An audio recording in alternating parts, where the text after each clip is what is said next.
the name Watcher is very integral to this whole point, this whole lecture that I'm going to give you, because if we understand who the Watchers are as they themselves explain, both in the past and now in the present, we'll get a very clear view of what the UFO phenomena is, a glimpse into even cereology, the study of crop circles, and most especially the connection between Mars and Earth, and whether or not there are artificial structures on Mars, like Richard Hoagland contends, and I think he does so with a lot of merit. So, here we go. I'd like to direct you to this little guy right down here. He's a classic alien gray. My brother actually drew this picture and copied it later on after he was inspired through a talk we had about Philip Corso's book, The Day After Roswell.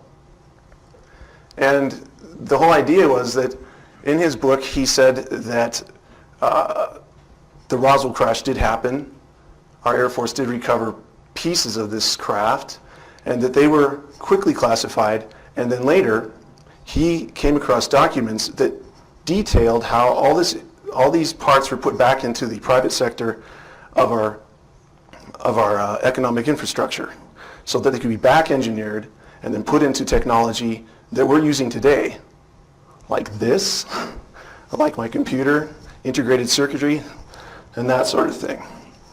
So you can see in the hand of this little alien gray, who I have to keep reminding myself is a watcher also, he has a tetrahedron. And that was a little later. We put this in about 1997. It was a link to go to my brother's encryption privacy shareware, which was something he developed on his own. It was just to encrypt emails so no one could read them. And it was actually a pretty good privacy shareware that he had set up, but it was kind of a tongue-in-cheek sort of ploy to put an alien purveying this type of technology. And the tetrahedron connects to Richard Hoagland's work with the angles that are measured in the Cydonia site on Mars, these intelligent angles, these designs that seem to repeat a tetrahedral geometry. And a tetrahedral geometry, of course, the first of the Platonic solids, which this alien is holding, is indicative of that idea. And this is a close-up view of it. Here, this is the original picture.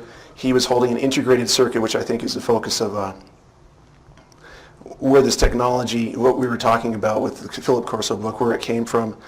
It seems to have been miraculously developed.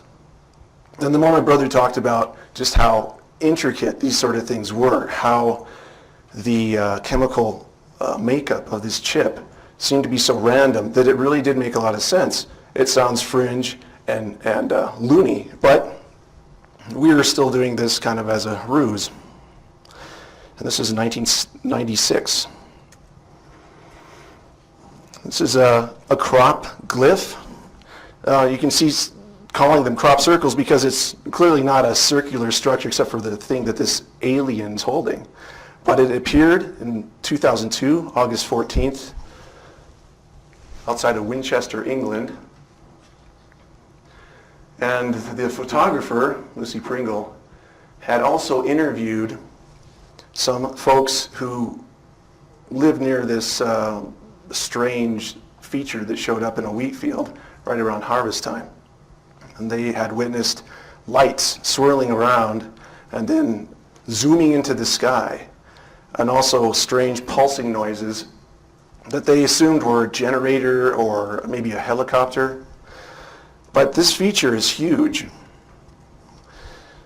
It's about 390 feet tall by 240 feet wide. And the circular feature that this alien gray is holding, this watcher is holding, is about 100 feet across. You can see the tractor lines here, the little roadway, and you can get some idea of the scale. What's amazing about this feature is its similarity to the Ultratech symbol that my brother had put up on my site. I thought it was significant. Although I had some reservations, because I want to keep a mind that isn't delusional. And I decided that maybe I would put it aside and wait till some inspiration hit me if it actually did have some merit with my research. Although now I'm finding that it does, and it surely did. Here's some folks walking around in the disc, as you can see here. This thing, they're walking around and studying it. And it actually has some remarkable features. It was actually a readable code in the disc. It was called ASCII text. And that just stands for American Standard Code for Information Interchange. It was an American code developed in the late 60s. What happens with this code is it's a system of binary, 8 digits, zeros or ones, which make one symbol, and it's all correlated to a keyboard for a computer. So if you type A, it'll be 00110, something like that. It depends on what the letter is. That's what this code had in it. There were 26 words in this message, and you can see the actual message was decoded rather rapidly after this crop circle showed up. It's distinctive because it's so innocuous and vague. It says, "Beware the bearers of false gifts and their broken promises. Much pain, but still time. Believe. There is good out there. We oppose deception. Conduit closing, bell sound." That's as far as this understanding of this crop circle went.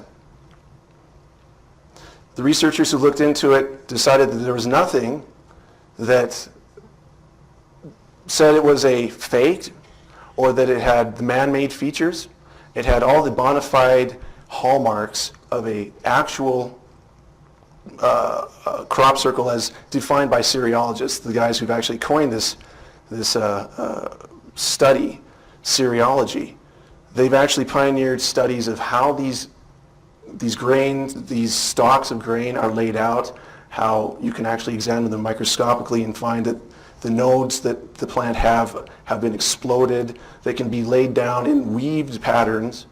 There's so many things about this crop circle that were right on the mark for the real phenomena that most researchers were baffled. They said, okay, if this really is an alien communication, why would they use American Standard Code? Why would they use American text? Why would they put out such a cliche picture? It just seems a little bit far-fetched, and so it was just kind of left alone. And there is more to it. In fact, there's so much to this that I think you could exhaust years studying it, and you wouldn't end your discoveries. For example, the most basic thing is there are actually 59 lines of horizontal resolution in the picture. And I counted them out very meticulously, but I've also verified this with other sites that have worked on this. 59 lines of resolution, and as you can see, the alien is holding this disc so that it's bisected along the exterior of his frame. So I thought that perhaps he was indicating that we should count the lines along that frame, in which I did, meticulously numbering to 33, which is a significant number if you know about illuminated fraternities and their rank. And what is this all going to lead to? It begged an equation. I realized really quickly that 59 minus 33 equals 26, which interestingly relates to the number of words that are in the disc itself. Also, 26 is the number of letters in our English alphabet. But if you multiply these two numbers together, I wonder if anybody can see where I'm going with this. Does anyone not know when the Roswell event happened? That's right, 1947.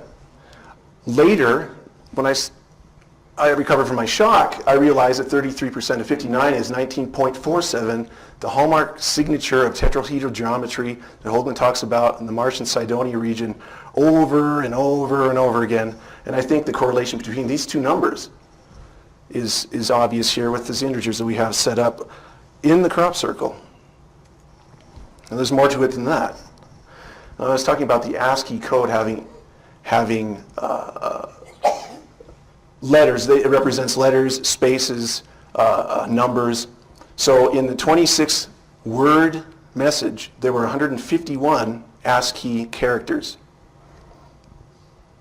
And I made sure that was correct too. It took me quite a while because I realized once I had pegged what this number was and it was wrong, I would be led in the wrong direction. But something that's very interesting is all these equations that you're going to see are hinged on that number. So you have 151 times 33. You get 4,983. It's Roswellian. It's exactly the distance in miles along the curvature of the Earth from the latitude and longitude of where this crop circle showed up outside Winchester, England, and the actual crash sites of the Roswell incident. And for those skeptics out there, I actually plugged it into a program on the web that you can actually do these things with, and I kept, of course, almost a holistic idea, this idea of 33, repeated over and over again. And then, in fact, if you look at the historical traditional site of the Roswell crashes, it is centered along the 33.33 latitude mark in Roswell, New Mexico. Now, if you can take those two numbers again and add them, still using 33, you come up to 184. Which is exactly the number of days in a year before you hit July 4th. And even on a leap year, you're still going to end up the day before. And there's been conjecture when the actual crash event took place. It allows for this. There's a little 24-hour section here where it ends and then the 4th begins. Now, as there was 151 characters in this code, 26 words, each character has 8 bits of information in it. That equals 1,208 bits of ASCII code. That's significant too, because there's exactly 1,208 miles from the latitude of the crop circle to 33.33 degrees latitude of Roswell. And then I also plugged it in here so you can see that there's a little room for error. I didn't know exactly the coordinates outside of Winchester, England, and I had a pretty good idea where the crash site is northwest of Roswell. As you can see, it's very, very tight. Now here's a piece de resistance.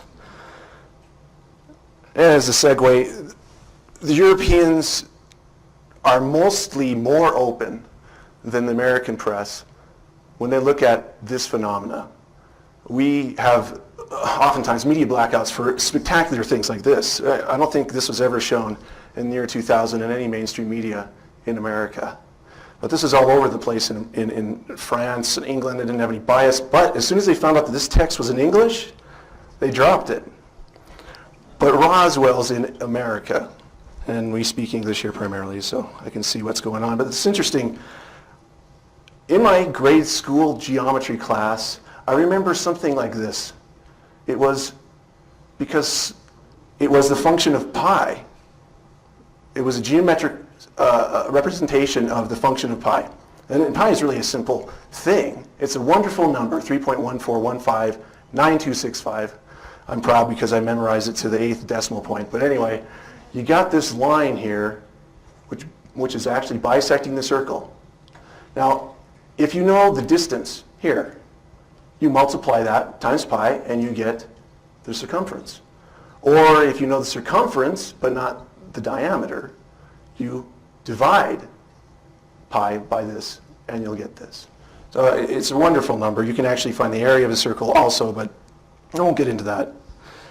What it looks like is this alien is saying, this watcher is saying, why don't you solve for pi? Well, I already knew this was 100 feet long.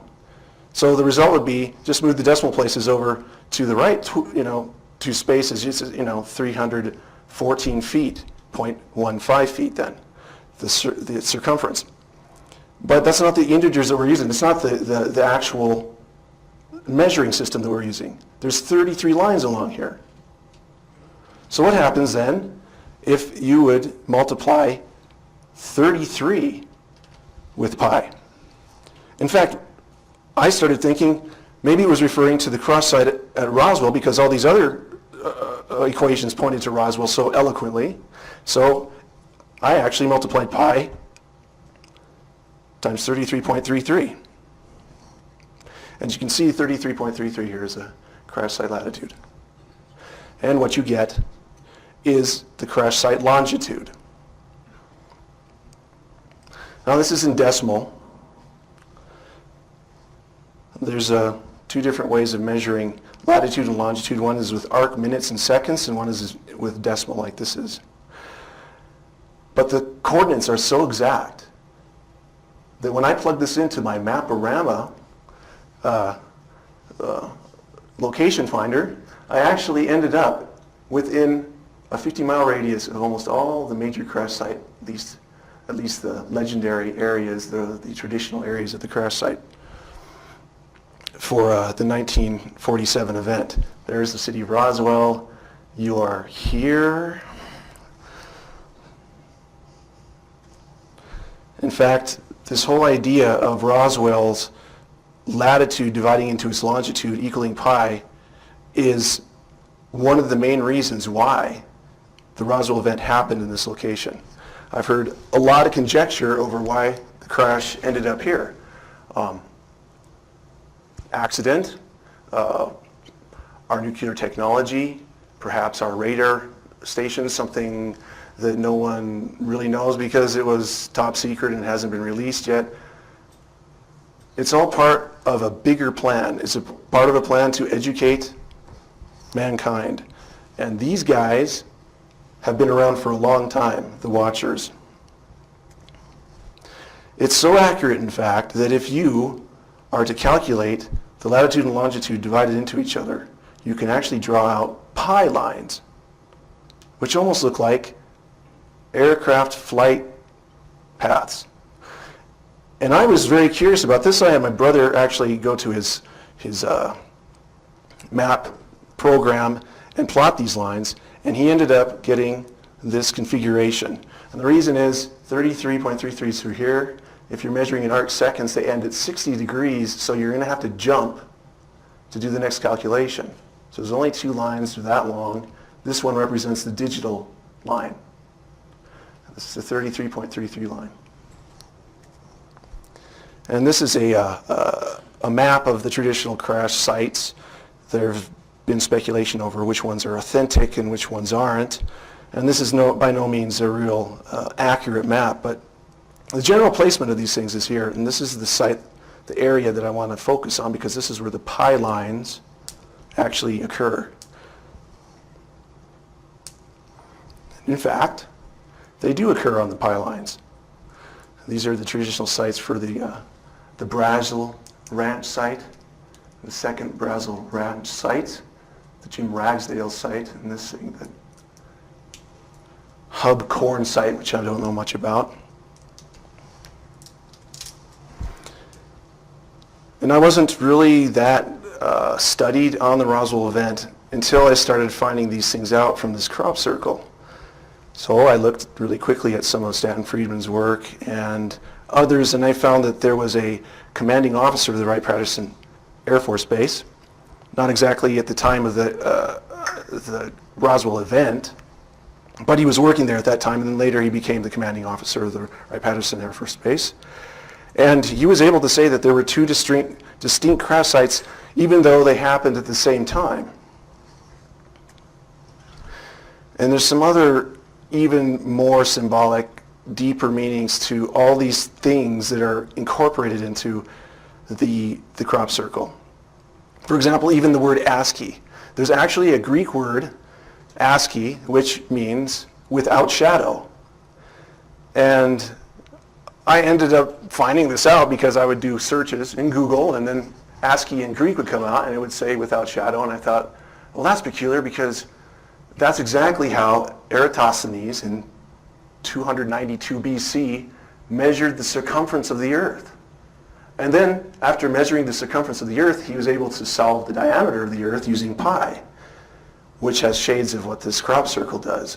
But the legend has it that he looked down a well in Syene, which is below the Tropic of Cancer, below the Tropic of the Crab, and it was a crabwood glyph. Sounds like I'm reaching, but I'm not. In this place called Syene, the Syene well.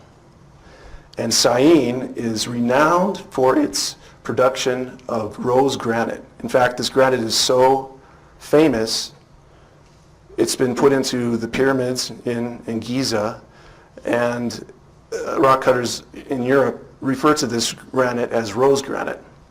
And in the solstice, the sun will shine perfectly down this well, or any well in Syene at the time, and cast no shadow, ASCII. So basically you're looking down a rose well, which Eratosthenes did, so that he could measure the earth.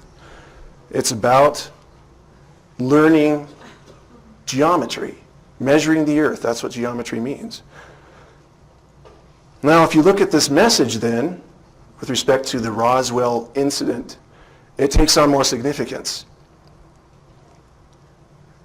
You don't see this vagueness and ambiguity here because if, in fact, Philip Corso's book is correct, and he's talking about crash material being inserted into the private sector, what have we seen from that? And when we have our officials telling us, oh, Project Mogul, they dropped some dummies, and you guys are dummies for believing, I don't believe it because there's just too much going on here. There's too much going on in the spiritual realm, in the spiritual sort of sense. And that's what my website was about to begin with. I was talking about how we're not just commanding every step in our lives. Our futures are not designed around our own intentions. Not entirely. There's a hierarchy out there, and they exist, and they are guiding us towards a conclusion. Now, I thought it was interesting. These two symbols represent dimensionless constants. And these were things that Richard Hoagland and Earl Torren had worked out in 1988 when it came to how can you determine if there is some intelligent life on another planet if you find some structures. You won't know what measuring system they're using. But these are independent of measuring systems. They're dimensionless constants. That means that if you're measuring a circle and saying there's 600 degrees in it, not 360 degrees, this will still apply. You'll still be able to find this angle and ratios that he was talking about. If you can actually divide the surface area of this tetrahedron into the surface area of the sphere, you'll get this number. It doesn't have anything to do with how you're measuring a circle. And that number works with any system, like I was demonstrating with 33.33. You'll end up with a number that will make sense regardless. And that is a strange but a very testable connection between Mars, the Cydonia region that Hoagland's done all this work on, and Earl Torren, I might add, and this unexpected information from this crop circle in Winchester, England, and Roswell. The tetrahedral signature of 19.47 and pi. There's also another number that comes up, of course, and this is 33. And if you notice, the Cydonia site is actually at an angle here from the east, from 2 north, at an angle of 33.33. And I got this from Mark Carlotto's site. It was he who had discovered this principle. It is integral to understanding what's going on with the Watchers, what's going on with the crop circle, what's going on with Roswell.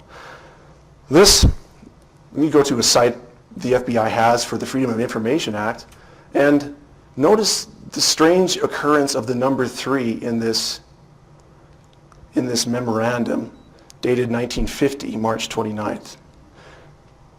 It says an investigator for the Air Force stated that 3 so-called flying saucers had been recovered in New Mexico. Right there. This is the crop glyph from Winchester. They were described as being circular in shape with raised centers, exactly like depicted there.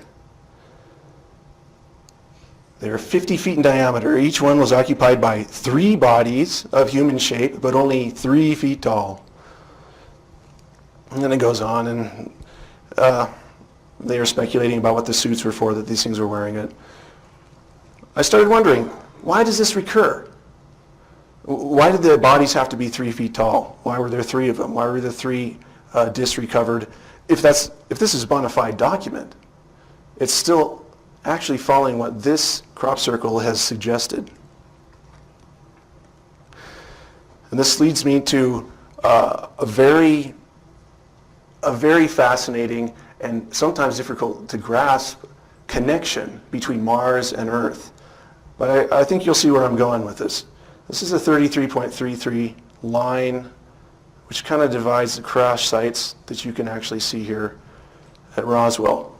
If you're going to go to the east, you'll actually end up at a place that has a signature of 33.33 so strongly on it that it stands out almost independently from any other place on our planet. That's called Sidon. And our journey across to the east, we go to Atlantic here, where Plato had actually said, across from the Pillars of Hercules, Atlantis would have existed right there at 33 and 33. But nothing does right now, unless you can go under the ocean with some radar equipment. You might find something, I don't know. But here, this is a place where you end up,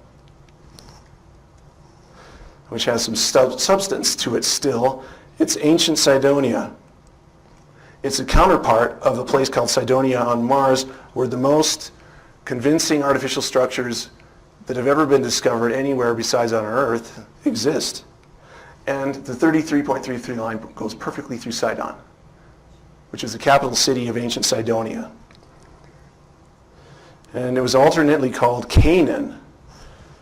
And the quick explanation for that is Canaan was a son of Ham, who was the son of Noah, but Sidon was the son of Canaan, the first son of Canaan. So you have 3 generations removed from Noah. What's all this about 33 and a third? I thought about it for a while, and I thought, why don't I just come out and say it? Revelation gives a really clear understanding, and Revelation is so maligned when it comes to the secular historian. And even in theology, people stay away from it quite a bit because it's so symbolic. It's hard to look at it with any empiricism, be able to pin anything down and say, well, this is what this means. But I'll throw this out because you can figure out what it means pretty obviously. It's talking about the great red dragon, which the majority of theologians, I'd say 99.5% of them would say, well, it must represent Satan, at least in the Christian paradigm. And his tail draws a third part of the stars of heaven. Well, that's not 33 exactly, but a third of anything, 100% of anything is actually, if you take your calculator out, 33.33333333. It'll just go all the way to the end of your readout. Third of anything is 33.3. And dragon is from the Greek drakine or derkomai, which means to look at, on, describe, perceive, or watch. Notice the very peculiar reptilian look to the eye now that you're actually thinking about it in that framework. Well, here's the story. If we're talking about watchers intersecting with our Earth in some place on the 33rd line here, the most notorious, most famous story of that sort of intervention in antiquity is this idea of the flood epic. What starts the whole problem? In Genesis 6, it talks about how the Bnei HaElohim, the sons of God, had come down to the earth because they saw these women who were human and decided to make wives of them and procreate. Now, there's quite a bit of information out there from antiquity that talks about this event, but the one I like to use the best is from the book of Enoch. And it says, when the sons of men had multiplied in those days, beautiful and comely daughters were born to them, and the watchers, sons of heaven, saw them and desired them. And they said to one another, come, let us choose for ourselves wives from the daughters of men, and let us beget ourselves children. And they descended unto the peak of Mount Hermon, which is right there in the land of Sidonia, and this is their capital city. And you'll actually notice that there's actually 4 33 nodes here. You have latitude and longitude that are 33 and 33. And these both fall in the ocean in the southern hemisphere. This one falls in the ocean here in the northern hemisphere. The only one that has a mountain anywhere near to it and exactly on the parallel is Mount Hermon. The only one. Well, let's jump through a huge amount of information and time, but the next thing that happens after these watchers come, they create Nephilim, giants. And Dr. Heiser was talking about this yesterday night, and that is true. The watchers have a distinct place separate from the Nephilim. They're parents, but they don't exist with them. They kind of commune with them, and they did. But the Nephilim, the giants, stayed on the earth, and they corrupted everything. So, this is also from the book of Enoch. Then said the Most High, go to Noah and tell him that a deluge is about to come upon the whole earth. And it is coming to heal the earth which the angels have corrupted, that all the children of men may not perish through all the secret things that the watchers have disclosed. 1 Enoch section 1, chapter 10. You go check that out.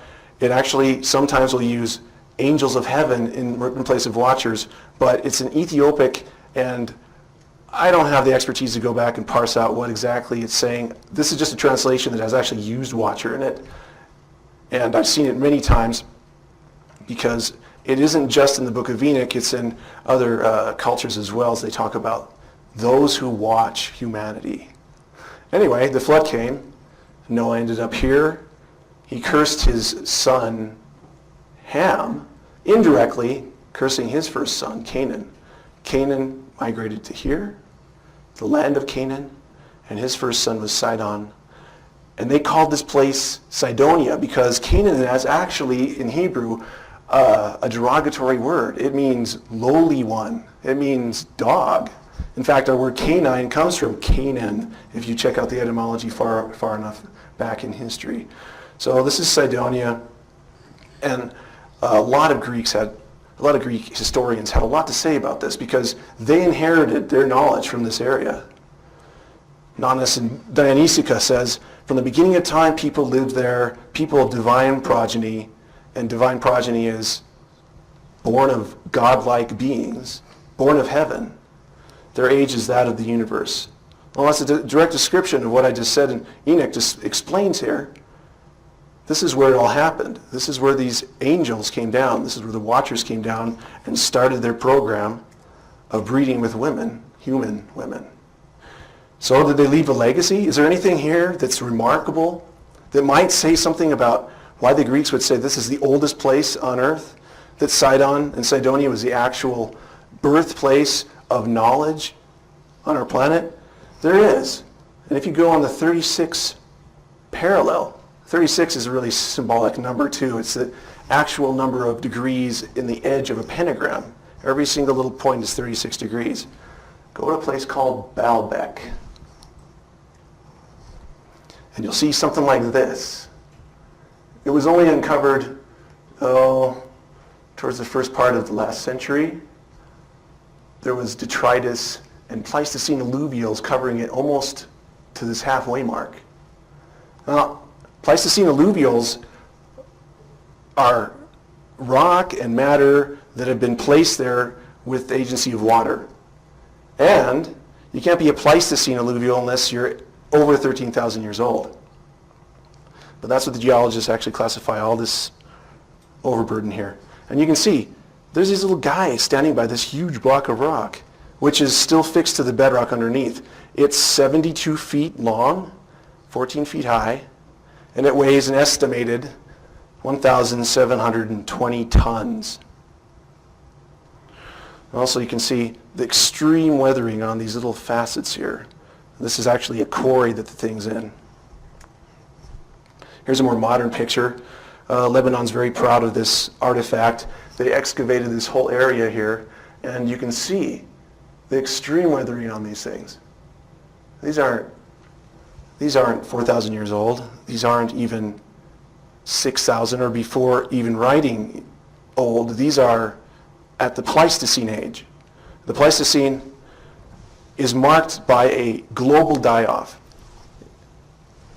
If you're a paleontologist, you understand that the marks in geology actually are originating around die-offs, global die-offs. And geologists will agree that the Pleistocene age ended about 10,500 BC, or 13,000 years ago. This is part of what's called the Baalbek Trilithon.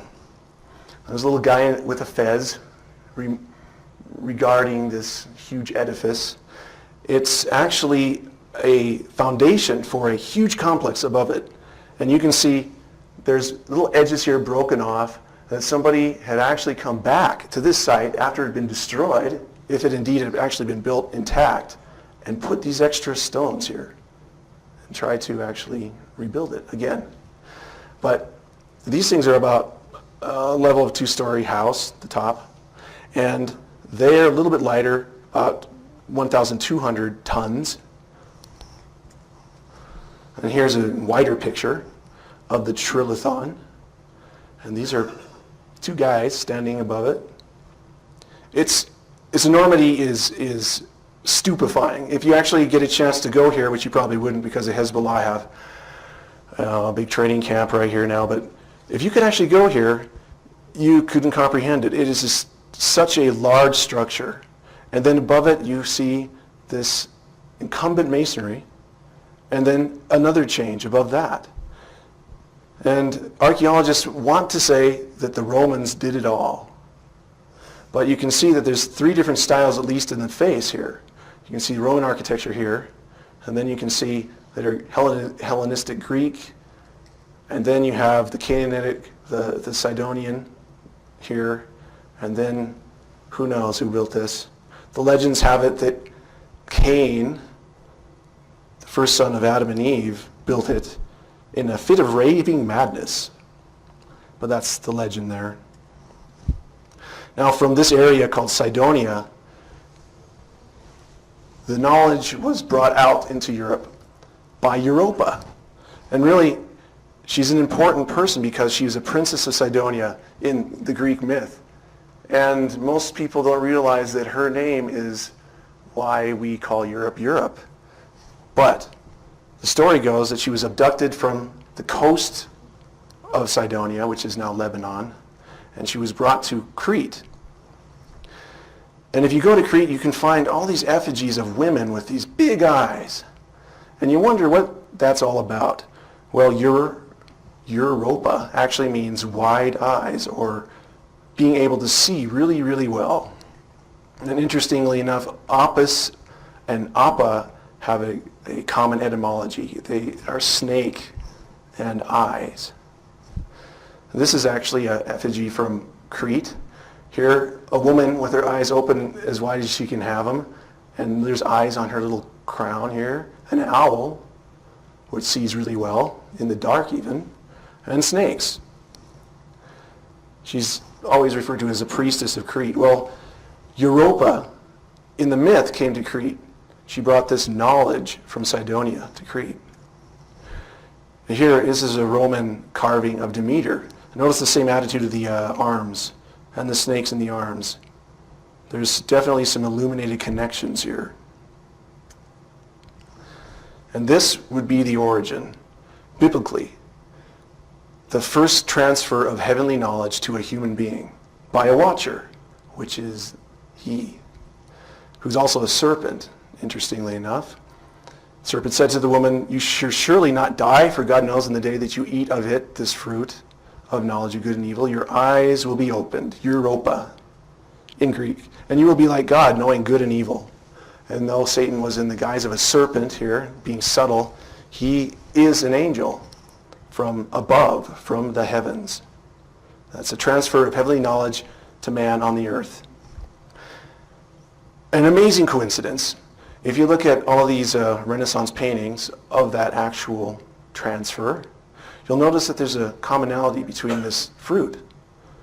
And that's because when these were painted, there was no such thing as a golden apple. There was no such cultivar in existence. The only golden apple in existence, which had been understood by the Illuminati, those who knew this understanding of the history of where knowledge came from and where it was going, would always paint it in the same way because it was supposed to be a quince. And a quince has a scientific name, Pyrus Sidonia, the fruit of the heavens. And for all you UFO aficionados, a Zeta Reticuli, a gray, another word for a gray, actually repeating this motif. This is a Greek letter zeta, and in astronomy, the telescope has a reticulum. Now, the reticle is just the crosshairs in your telescope that you sight a star on. It's interesting that the abductees would say, and even channelers would say, well, these grays call themselves Zeta Reticulans. They must come from the Zeta Reticulan system. I submit that they're using this symbology cryptically, inserting these ideas into our subconscious mind, even subconscious culture. We're almost unaware of the fact that these things repeat themselves in a way that's kind of strange to me, because I'm thinking, why would they want to tell us who they are? Because we have a dossier on them. We know what's going on with their past. The world, according to what the Bible says, was destroyed because of their meddling with humanity. Why would they have to continue to use these symbols over and over again? And I submit that it has something to do with the law, the way things work, a hierarchical law. They were made to display things. They're angels. In Hebrew, that's malak. It means to just be a messenger. In Greek, angelos is just messenger. They would give a message from high places to lower places, or go between, from one point to the other. They're designed to do this in this one way, and this one way only. They can't avoid doing the symbolic things that they do any more than we can avoid following the law of gravity. Now, the knowledge of geometry has always been, at least from farthest antiquity, a sacred science. Not just sacred geometry. There's no distinction as you go farther back in time. It's all sacred. And Plato was even able to say that geometry, rightly treated, is the knowledge of the eternal. And why would he say something like that if you just got really smart when we were able to make really good circles and build really straight houses? I don't think it has anything to do with eternity. But it does if you look at it from the idea that it was given from above. And a real good someone studying geometry will understand that. The illuminated fraternities who put such a huge emphasis on geometry understand its origin. That's the major message of geometry to them. And here's how it works. This is how the heavens are even now anchored to the earth. And our first clue is right here in Sidonia, ancient Sidonia, also called Canaan, now called Lebanon, Beirut, a little part of Israel here. It was an actual big place, but it centers around this mountain here, where the first descent of angels came to corrupt mankind with their secret knowledge, according to Enoch. Hermon is called Sirion by the Sidonians. And then if you look at the name Canaan, in Greek, kunon, dog, Canaan, rule. Interesting connection. Latin, caninus, canis, dog, of course. Cana, reed. Canon, law, measurement. It seems like a system of measuring something, a dynamic standard. connected to this lowly guy named Canaan. And this is the key. Canis Major, Sirius, the dog star. Now, the reason this is an important star is because in the northern hemisphere, the northern celestial hemisphere, this star is the brightest. There's no other star brighter than this. Now, it's interesting, too, that this symbol here, to the Egyptians, represented Sirius, and especially this little five-pointed kind of starfishing-looking star. You could say it's a pentagon sort of thing. It's got 5 points, a little bit off, but it looks almost anthropomorphic. It always has 5 points. This is Isis. And Diodorus Siculus says, and he's explaining Isis here, I am she who rises in the star that is in the constellation of the dog. Well, that connects this symbol with the idea that this deity that's been renowned as a wisdom deity, as an agrarian teacher, in Egyptian cosmology, a teacher of how to be civilized, of how to do civilization things, how to read, write, make cities, do all the things that you need to do to become civilized. It came from her. Now you go to Mars. And on Cydonia, Mars, and remember Cydonia is just the sun, Sidon is just the son of Canaan. You see the Canaan star again, the biggest edifice ever seen anywhere in this solar system. This thing's almost 2 miles wide. It's about 1,500 feet tall. And you can see the resemblance here, the star of Sirius. And this shows you how far back this pentagram idea goes back. It's a cuneiform from 3500 BC from Sumer. And another interesting thing about Cydonia on Mars, look where it's located. Prime meridian, 0, where you measure everything from. The standard. Cydonia could be also Canaan. This is where you measure Mars from, at least east and west. And lo and behold, the actual city complex that Hoagland has been talking about for so long, the place where 19.47 seems to show up over and over again, the place that seems to have intelligent design, it's located right on the 0 meridian. Now, how did that happen? Schiaparelli, back in the 1870s, was studying Mars. That prime meridian had already been set up. He was the guy that set this nomenclature over the top of it. He did this deliberately. He was steeped in the occult. You can look up history of him and biographies of him, and you'll find that he was also collaborating with Camille Flammarion and Percival Lowell. You go to seances, they would study the supernatural, and when Schiaparelli's eyesight gave out due to studying Mars so much through his telescope, and they weren't very good in his day, and mapping it, all these surface features are still used today. He wrote a book, a compendium on astronomy in the Old Testament. This is a celestial map from Ptolemy. You'll notice that he has put the prime meridian of this map, this is the entirety of it, right through this dog. Because that dog is actually where Sirius exists. He knows where to put the prime meridian of the celestial globe. Astrologers especially will put the prime meridian of the celestial globe at the first degree of Aries, only because of the precession of the equinoxes, and I get into that later.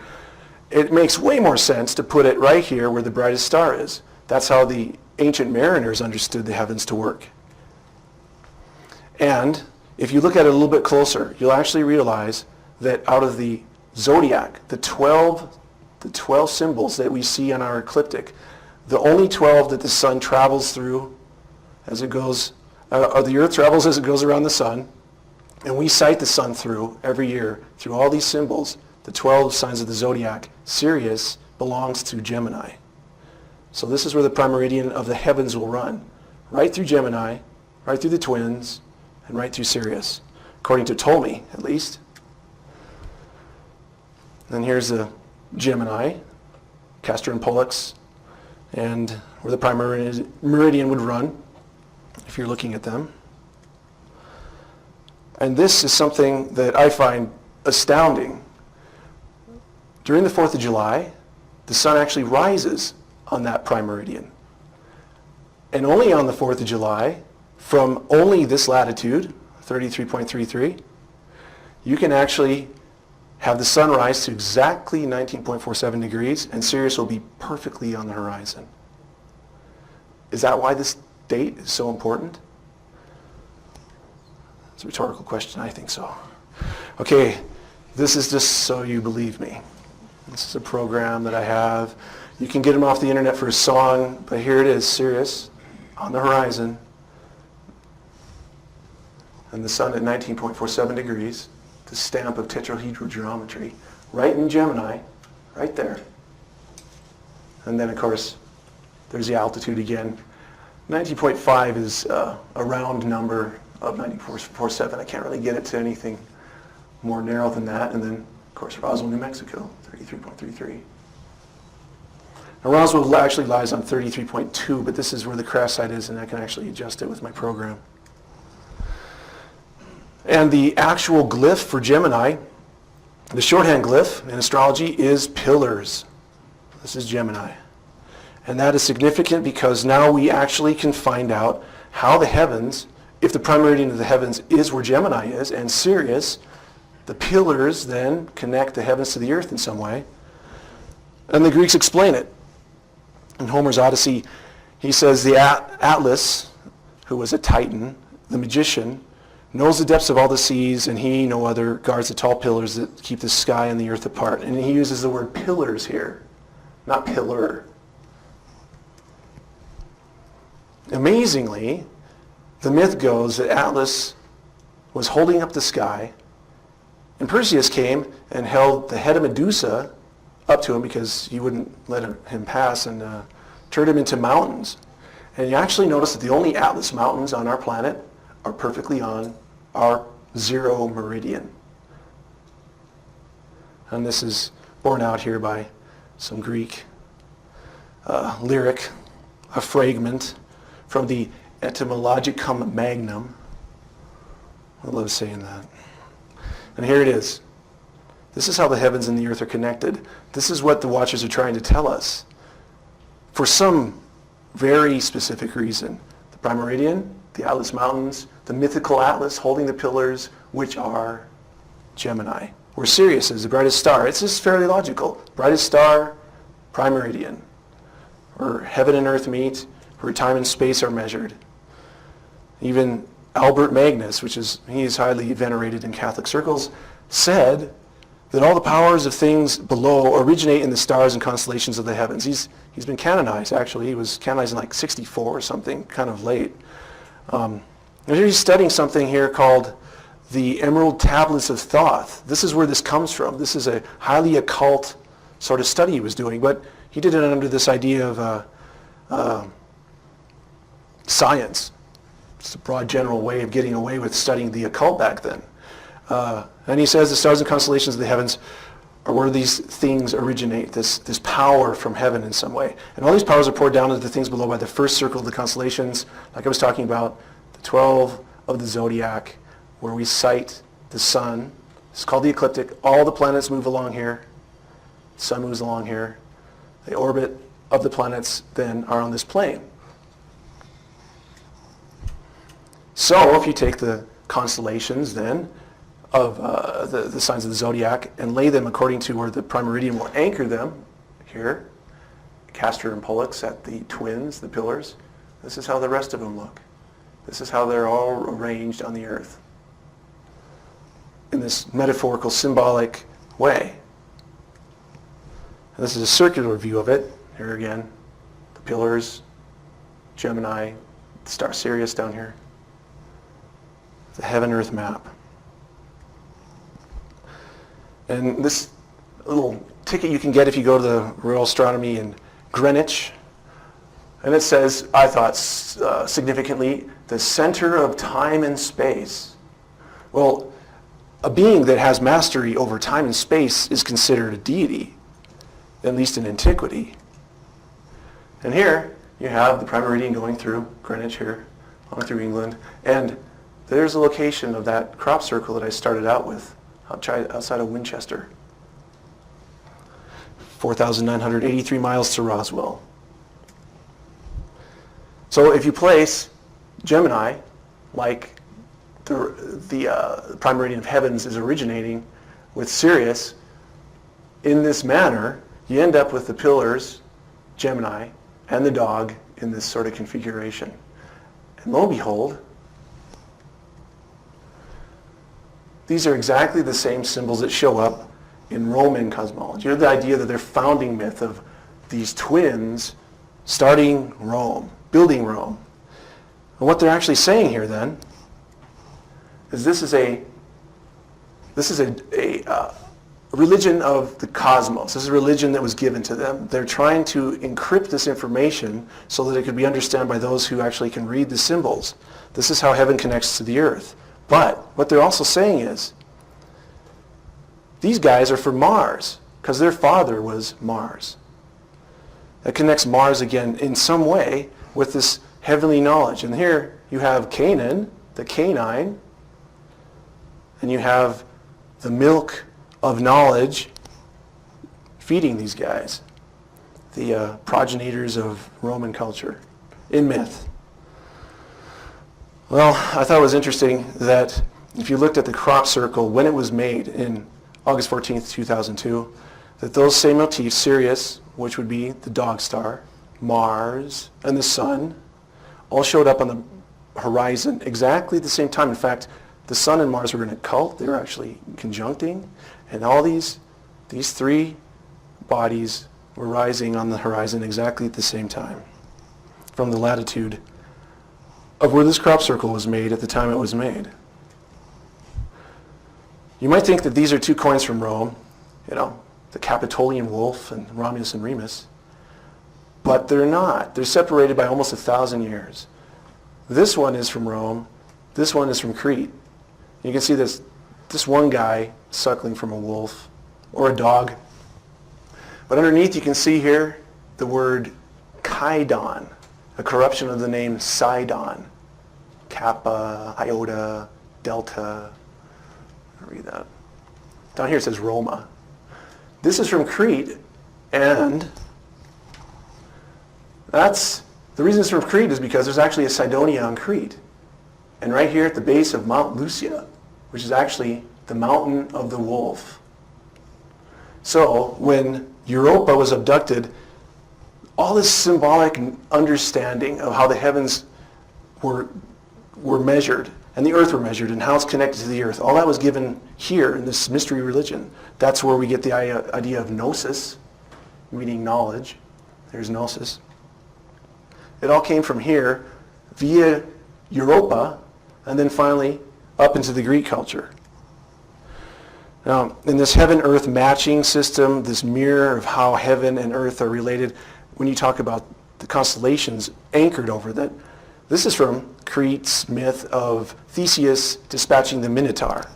That looks an awful lot like Orion's placement next to Taurus.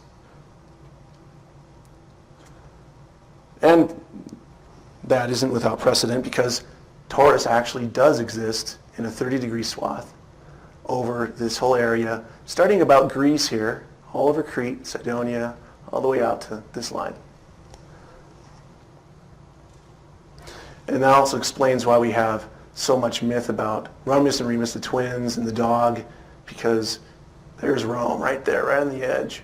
Rome is on the Tiber. The Tiber in Latin means the divider, and in fact, the Milky Way divides the zodiac in half. 6 on each side, right through there, right at their feet, and goes right up through there. And you have underneath Taurus, the Taurus Mountains in Turkey. I couldn't make this stuff up. It's just... And here you have Hathor, the cow-headed woman. You can also have Apis, the cow-headed man. It's just a version of Orion, this man, and Taurus, commemorating a position under heavens. Here's Virgo. And the point of this is to get the idea that she's usually depicted with wings. She's a heavenly symbol. She's got a branch in one hand and a sheaf of grain in the other. Here's another picture, same sort of configuration with wings. And look where Virgo lives.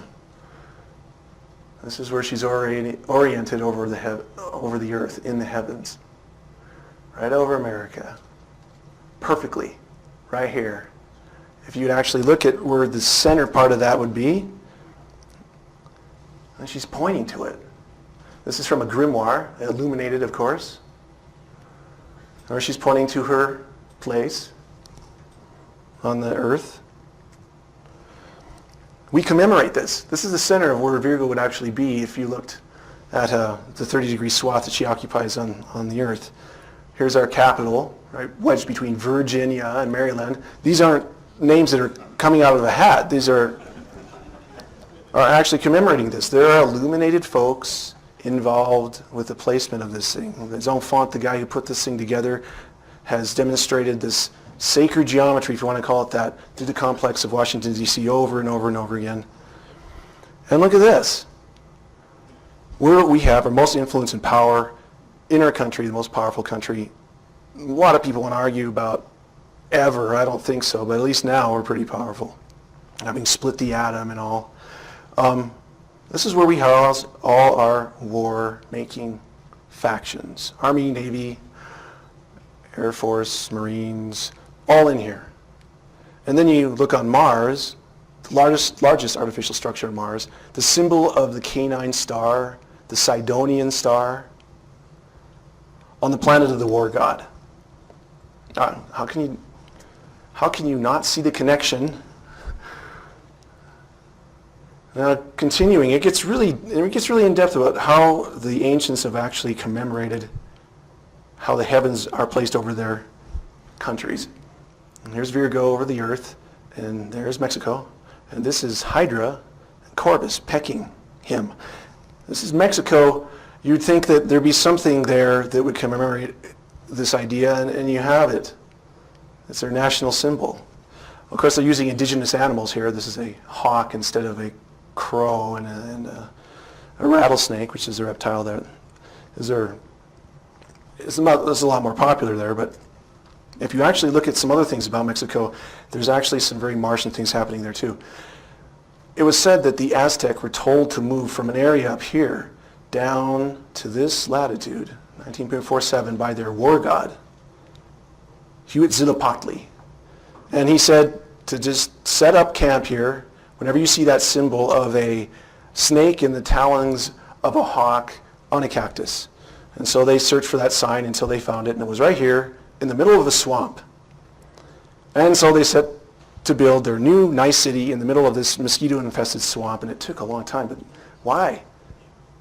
They called themselves the Chichimek, the sons of the dog. And so you're seeing these things repeated again. Even across a whole ocean, you actually have this idea of the dog, Mars, measuring the earth, repeating the symbols. I think this is an incredible picture. This is a bilateral symmetry face. We have actually on this side a lion. It's kind of hard to see. I couldn't get a full-on frontal view. And this side's a human. And the archaeologists who found this in Tabasco, Mexico, have said that it actually is depicting the lion-human cult, and this is a person in the act of transforming. But you notice the attitude of the face here looking out into the heavens. It was the Olmec who supposedly carved this thing. And here we have the face on Mars. Notice the strange similarity here between the features that NASA would have you dismiss completely out of hand. I've gone to trouble to actually highlight just exactly how integral the lion eye here and the nose are incorporated into this ancient feature, which I believe has every hallmark of an artificial structure. This, of course, is almost 2 miles wide by almost a mile, 2 miles long by a mile wide. If you continue down to South America, you find Leo dominates the country. And if you go to this little city here, Cusco in Peru, you'll find amazing artifacts. This is a megalithic site called Sacsayhuaman. This woman standing here in front of one of these great walls that were excavated, maybe only about 150 years ago. But right through here are stones that weigh in the 150-ton range, and there's a big enough one here to actually have been estimated at over 300 tons. What she's actually standing in front of is one tooth. Here are the rest of the teeth in a big jaw of a giant lion that the whole city of Cusco, Peru was built over or into. Here it's a little bit degraded with modern convention, but it's the mouth here with the teeth that you were just looking at, commemorating the lion above them. If you go to Bolivia, which is about a little bit over 100 miles to the east, you'll find a place called Puma Punku here. This is on top of a place called the Antiplano. It is the Altiplano. It is actually about 13,000 feet above sea level. That's more than 2 miles high. The archaeologists who look at this thing say it was built in 200 AD, which is pretty difficult to explain when you talk about megaliths here that weigh up to 440 tons that were transported from a 10-mile away quarry. And they're hewn in andesite, which is incredibly hard. And this is supposedly a dock, a port for ships, even though it's at the altitude of 13,000 feet above sea level right now. It's actually 15 miles away from Lake Titicaca, which name means Lion Cliff. Titicaca does. So you have the Puma Gate and the Lion Cliff in the same area, in an area where no one could grow anything because it's too high, and that supposedly held ships and docks. Here's a picture of the shattered remains of Puma Punku. This is the megalith that weighs around 400 tons. They're shattered and jumbled together like tinker toys. And this has all been uncovered just recently. These are some of the newer excavations. They don't have enough money to really take the overburden off the top of it. But again, a geologist will tell you these are Pleistocene alluvials. And they're not just plain Pleistocene alluvials. They're called marine Pleistocenes, which means they were deposited by salt water. So what you have to ask yourself then is, what are alluvials doing here from the Pleistocene? Because the Pleistocene ended 13,000 years ago. And this looks like some of the most intricate stone laying. I mean, if you look at these pieces of work here, they're hundreds of tons. You can't even insert a knife blade between many of these.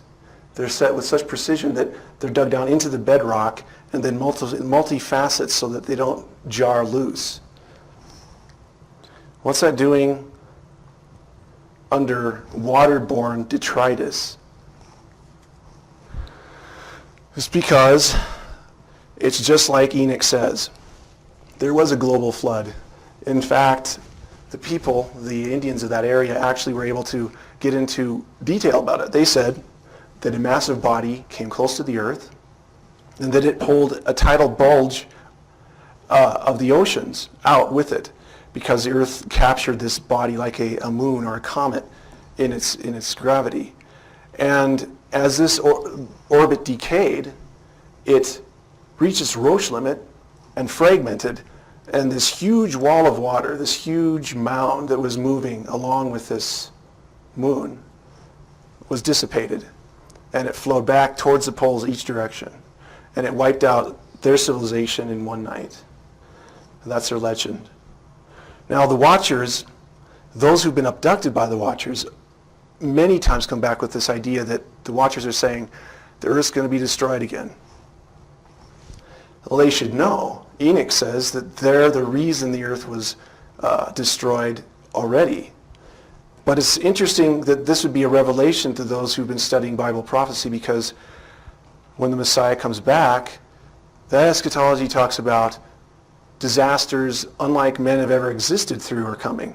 So it's a no-brainer. But the reason they say this is because they want to convey why all this hoopla about connecting the heavens to the earth. Why are they doing this in this way? What they're trying to tell us with the placement of these megalithic sites, they're talking about precession. They're talking about a clock, a cosmic clock, that talks about when the chaos, the destruction, the global decimation will happen again. It's a clock that they're trying to explain to us. They not only have to show us the clock, they have to explain how it works. And this explains it. These megalithic sites have been placed in a configuration around the earth in the manner of a pentagram. Why? If you look at a Cydonia fruit, cut it in half, this fruit that symbolizes knowledge from heaven, it's also pentagonal. In fact, Pythagoras used to, and he's considered the father of many illuminated fraternities, he used to hand his new student apple and a knife. And if the student was worthy of being taught by him, he would cut it along the equator instead of along its axis. It would reveal a perfect pentagram inside. And the secret then that he just revealed would be the secret of precession. The precession of the equinox is a ill-understood function of the heavens, but it's integral to understanding how this heaven to earth knowledge works and what the watchers are trying to tell us. They're trying to get the scoop on the idea that there's going to be a cataclysm coming. They want to be able to tell mankind with this knowledge from heaven, we're in charge. We're your progenitors. We're the guys who are in control of this earth. We have been before. We're going to warn you through these various means. They're kind of doing this distraction technique, which is interesting, but here you have the equations, real simple, 72 degrees between each one of these points, and in the 360-degree circle, a system where you measure a circle by 360, you end up with the exact number it takes to go through one cycle of the precession. That is, every year, the sun will rise just a little bit farther along the signs of the zodiac, the 12. It takes 72 years to move 1 degree. So 360 degrees times 72, you get 25,920 years. Well, that's like the first hand of the clock, the hour hand, say. It's the major hand, it's the slow hand of the clock that they're talking about, the great celestial clock of doom. You can actually see this precessional number incorporated into the latitude of the crop glyph, the crab crop glyph, in 19.47. There is exactly 2,160 miles between these two latitudes, as a crow flies, even over the curvature of the earth. That's how exact it gets. 2,160 is exactly the number of years it takes to move through one sign of the zodiac. Just for the heck of it, I decided to divide that number by pi, because it seemed to be something that the crop circle, the watchers were showing, and lo and behold, the number you get is exactly the number of days in a Martian year. This is connected to the Earth, though. We're talking about how many solar days in the Earth it would take to equal a Martian year. And then in addition, I didn't put this up because it wasn't quite as significant, if you subtract 333 from that, you get exactly the number of days in a lunar year. Okay, well, in addition to this idea of precession of the equinoxes, there are 4 cardinal points to the ecliptic. Here's the 12 signs of the zodiac are aligned on here, but there are 4 cardinal points as the stars. The brightest ones on the ecliptic are in these constellations: Leo, Ophiuchus, Aquarius, and Taurus. And that is a signature of a cherubim. Now this is a symbol that many who study history will realize have been around for a long time. And they're a huge part of an insight or a symbol for the angelic beings in the Old Testament.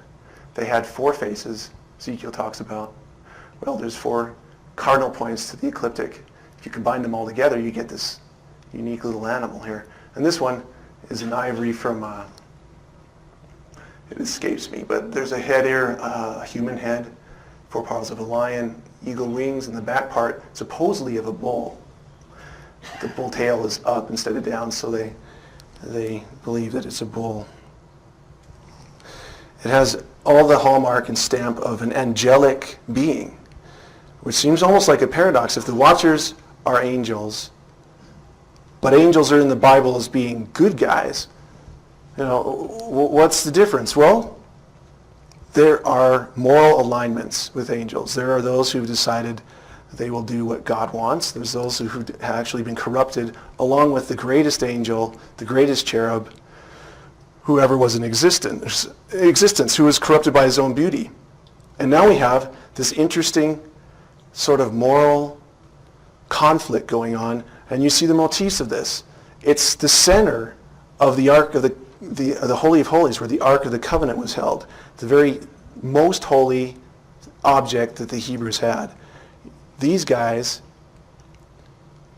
are guarding it. The same symbols are on the top of the ark.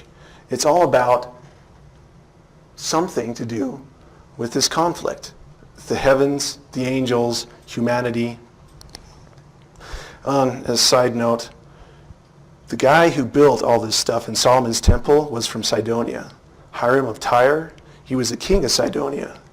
He didn't call himself king of Tyre, he called himself the king of the whole country, and you actually look in the Bible and you can find Sidonia as being the name that they would use.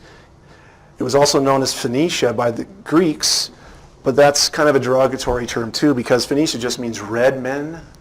The red men came from there, and there's conjecture over it was maybe the dye industry dyed these guys who, when they would go and trade with the Greeks, they'd have all this purple dye on their hands and stuff. But I think it has a lot more to do with the idea that Mars was part of their culture.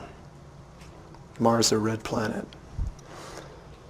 And even the face on Mars has some precedent in the Bible. It's in Ezekiel 41, 18, 19. The panels of the holy place, and this is talking about a temple that doesn't exist yet, in Jerusalem, were made with cherubims and palm trees. So the palm tree was between cherub and a cherub, and every cherub had two faces, so that the face of a man was toward the palm tree from one side, and the face of a young lion toward the palm tree on the other side. It was made throughout the house. And that's exactly what we have here. According to the research that Hogan's been doing, and according to this precedent that's been set out, defining cherubs, defining what's going on Mars, Hogan told me that it was a very strange thing I had, this idea that there's angelic civilizations somewhere, or that they existed, that they could ever manipulate anything into a structure. But the Bible actually says that's exactly what they did. In fact, they taught men civilization. They were the ones that caused humanity to build their greatest edifices. That's just basic. Now this would be the second part of the great cosmological clock, the great the great clock of doom in the heavens. This word in Hebrew, Leviathan. This is a talisman from Eliphaz Levi. He's obviously illuminated, but this word is Hebrew and it actually exists in the Old Testament, and he has it circumscribing a pentagram. So you have the symbol here of the procession, because that's what this symbol is, a cryptic thing of, and this outside of it, there's an addition to it. Leviathan here, he has resolved a little bit clearer with a snake eating its tail. And the reason he has done that is because Leviathan in Hebrew actually means a serpent that's joined together. You can see serpents joined together. In antiquity, a lot of esoteric sort of occult lore. This is actually a New Year's card, so it's associated with the turnover of the new year. You can see here in Hebrew, Leviathan, Happy New Year. Always a serpent or a fish eating its tail. It's a big part of the clock in the heavens because this is the Milky Way. And it's orientated this way around the ecliptic. So this would be the star, the major hand of this clock. And this will be the lesser hand, which will resolve the hour with a greater clarity. And here it is. This is Leviathan. Here's the head of the snake right here, the tail going into his mouth, his body. We can look at it a little bit clearer here. The tail going into the mouth. And this actually is galactic central point. This is how you read the clock of doom. The cardinal points of the heavens where the cherubim occupy, the sign, they don't actually occupy it, but the symbol of them are here. The lion, the bull, the Aquarius, the man, and Ophiuchus right here. Right before you hit these cardinal points, you'll actually be able to bisect the whole zodiac twice. And one point here cuts it in half along where the Milky Way is. So you notice, if you have the precession actually taking 25,920 years to go once around, quarterly, when it hits these cherubim points, these cardinal points, it takes 6,480 years. That's just quartering up to the precessional year. What happens then is that when these signs are aligned to either the equinoxes or the solstices of our year, then we hit what's called the end or the beginning of an aeon. The Greeks actually had a time for the aeon. The aeon to us sounds like a ethereal long stretch of time, but the aeon to the Greeks was actually this amount of time, 6,480 years. So you could move through here to here. When that happens, and you're actually on a solstice or an equinox, you get up in the morning, the sun's rising right here between Pisces and Aquarius, you know there's something big is going to happen. And in fact, that's exactly what's happening now. This is what it looks like. If you get up on December 21st, winter solstice, the sun will rise right there in the mouth of this Leviathan, also called an Ouroboros. Rise right in the center of galactic central point. Crosses right through here. This is the ecliptic. All the planets cross right through this most holy site of the heavens, according to the ancients. And you can see here, this is Sagittarius pointing right to the mouth here. Right before you get to where the proper symbol of Ophiuchus, the serpent holder, would be here. The Greeks would call this actual configuration a syntelia, which means the dividing point. Now, this maps out the dividing points. We're presently in one. They last for around, 200 years. I just picked 2012 because it seems to be a popular time for doomsayers and people who read the Aztec calendar. But if you count back from here, you actually start at the birth of history, 6,480 years, jump back again, the Pleistocene, where all these sites, these megalithic sites, seem to have been destroyed by water, which fits perfectly into the idea of Noah's epic, the flood epic right here. Go back again, 6,480 years, glaciers at a maximum, sea levels below 400 feet lower than present. And then you go back before that, another 6,480 years, at the beginning of this whole precessional cycle, which will end there or thereabouts, because like I said, it's around 200 years while this sign is being displayed. You see that all humanoids, at least in paleontology, all Homo sapiens died out and the last glacial period began. So this guy, this symbol, Sagittarius, is actually pointing his arrow at galactic central point. He points at the arrow where Leviathan connects. And if you don't know what Leviathan was, you wouldn't think that was so significant. But actually knowing where the tail goes into the mouth of this thing, at galactic central point, it's very significant to have this arrow pointing right at it. And those in antiquity who knew things actually realized that about Sagittarius. This comes from an actual tapestry in France made about 1500s. They incorporated Leviathan here in galactic central point with the body of Sagittarius.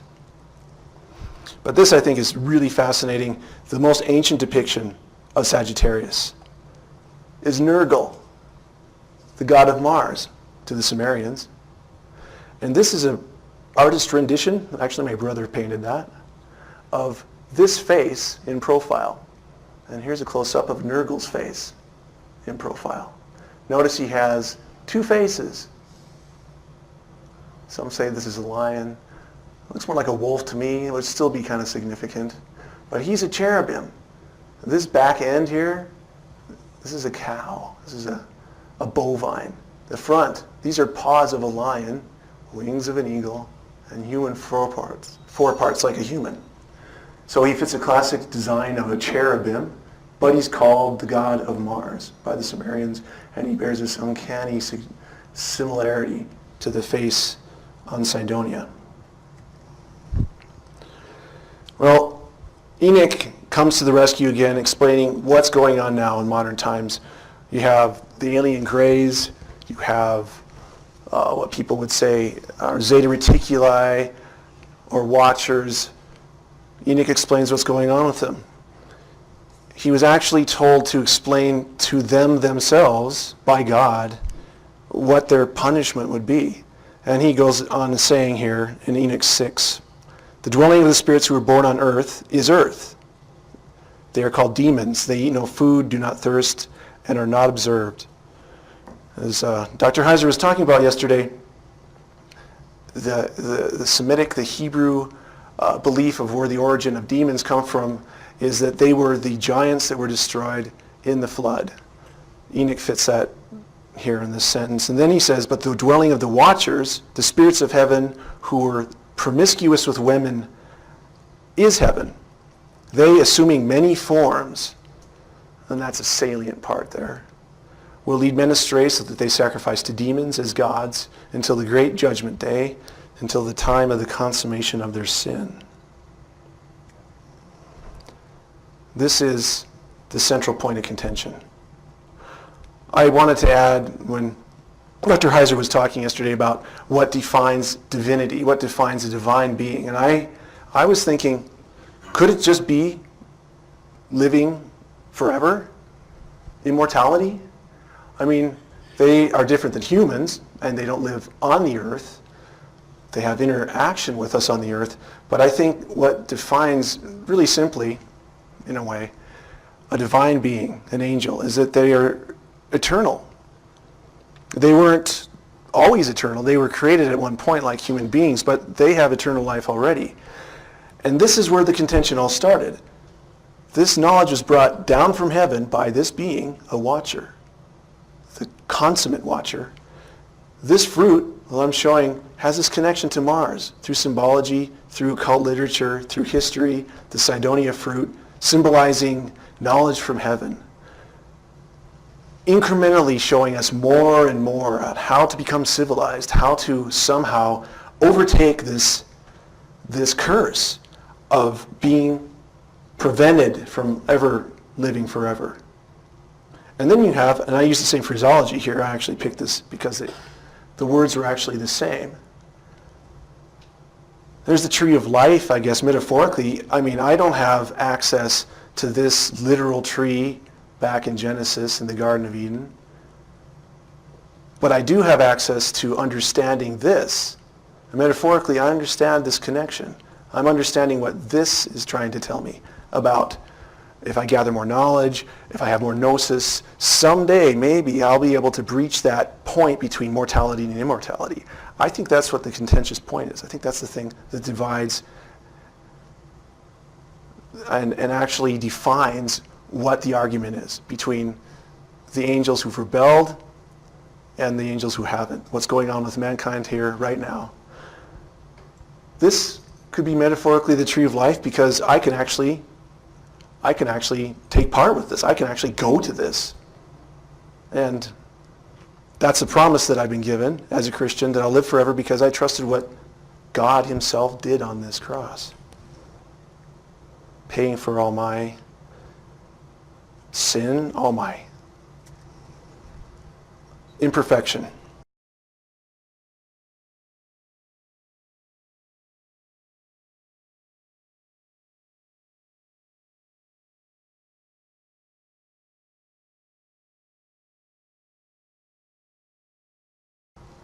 And I think this one sentence says it most clearly.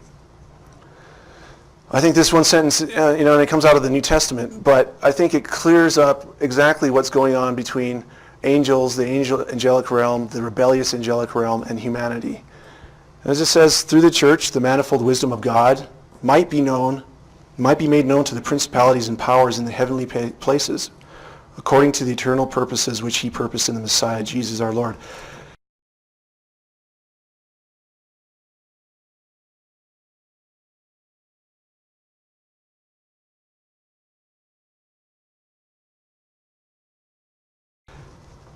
This is a display for them.